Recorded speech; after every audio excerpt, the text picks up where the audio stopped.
শ্ৰীভূমিত অস্ত্ৰধাৰী ডকাইতৰ সন্ত্ৰাস গৃহস্থক ধৰি বান্ধি লুটিলে ধন গহনা শ্ৰীভূমিৰ ৰামকৃষ্ণ নগৰৰ ঠেংগাৰগুলৰ ৰাহুল পাল আৰু ৰাজদীপ পাল নামৰ দুই ব্যৱসায়ী ভাতৃৰ গৃহত নিশা ডকাইতি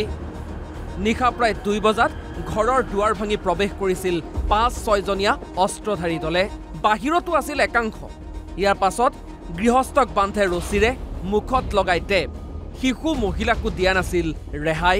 কালকে রাত্রে আনুমানিক 2টার সময় প্রথমে আমার গ্রিল ভাঙছে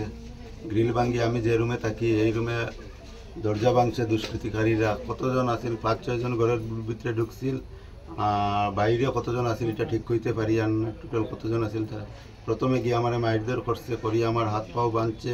আমার মুখ বাঁধছে আমার গলার মধ্যে ধরছে আমার মানে প্রাণ বাইরে জিব্বা বাইরে হয়ে গেছে তারপরে আর 2 সেকেন্ড যদি আমারে রাখতে হয় তো আমারও প্রাণ গেল না এখানে ঘটনাস্থলীত আৰক্ষী বিষয়া উপস্থিত হৈ স্নিফাৰ ডগেৰে তদন্ত আৰম্ভ কৰিছে পাথৰকান্দিৰ পৰা আমিৰুল আলম সিদ্দিকীৰ ৰিপৰ্ট NB নিউজ শ্ৰীভূমিত অস্ত্ৰধাৰী ডকাইতৰ সন্ত্ৰাস গৃহস্থক ধৰি বান্ধি লুটিলে ধন গহনা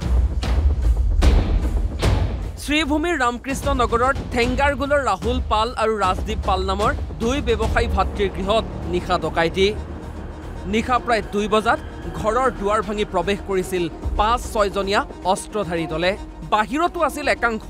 ইয়াৰ পাছত গৃহস্থক বান্ধে ৰছীৰে মুখত লগাই টেপ শিশু মহিলাকো দিয়া নাছিল ৰেহাই কালকে রাত্রে আনুমানিক 2টার সময় প্রথমে আমার গ্রিল ভাঙছে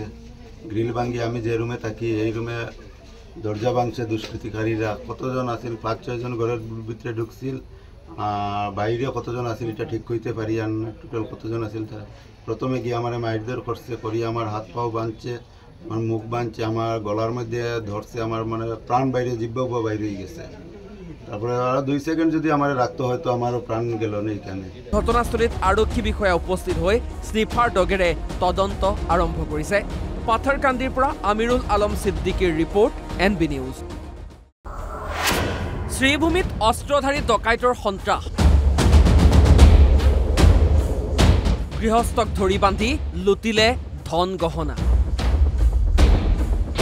শ্ৰীভূমিৰ ৰামকৃষ্ণ নগৰৰ ঠেংগাৰগুলৰ ৰাহুল পাল আৰু ৰাজদীপ পাল নামৰ দুই ব্যৱসায়ী ভাতৃৰ গৃহত নিশা ডকাইতি নিশা প্ৰায় 2 বজাত ঘৰৰ দুৱাৰ ভাঙি প্ৰৱেশ কৰিছিল 5-6 জনীয়া অস্ত্ৰধাৰী দলে বাহিৰতো আছিল একাংশ ইয়াৰ পাছত গৃহস্থক বান্ধে ৰছীৰে মুখত লগাই টেপ শিশু মহিলাকো দিয়া নাছিল ৰেহাই কালকে রাত্রে আনুমানিক 2টার সময় প্রথমে আমার গ্রিল ভাঙছে গ্রিল ভাঙি আমি যে রুমে থাকি এই রুমে দরজা ভাঙছে দুষ্কৃতিকারীরা কতজন আছিল 5-6 জন ঘরের ভিতরে ঢুকছিল বাইরে কতজন আছিল এটা ঠিক কইতে পারি আর না টোটাল কতজন আছিল তা প্রথমে গিয়ে আমার মাইরদের করছে করি আমার হাত পাও বাঁধছে আমার মুখ বাঁধছে আমার গলার মধ্যে ধরছে আমার মানে প্রাণ বাইরে জিব্বা বাইরে হয়ে গেছে তারপরে আর 2 সেকেন্ড যদি আমারে রাখতে হয় তো আমারও প্রাণ গেল না এখানে ঘটনাস্থলীত আৰক্ষী বিষয়া উপস্থিত হৈ স্নিফাৰ ডগেৰে তদন্ত আৰম্ভ কৰিছে পাথৰকান্দিৰ পৰা আমিৰুল আলম সিদ্দিকীৰ ৰিপৰ্ট NB নিউজ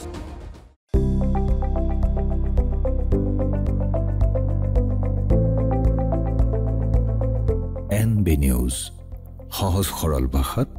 নৱভাৰতৰ কথা।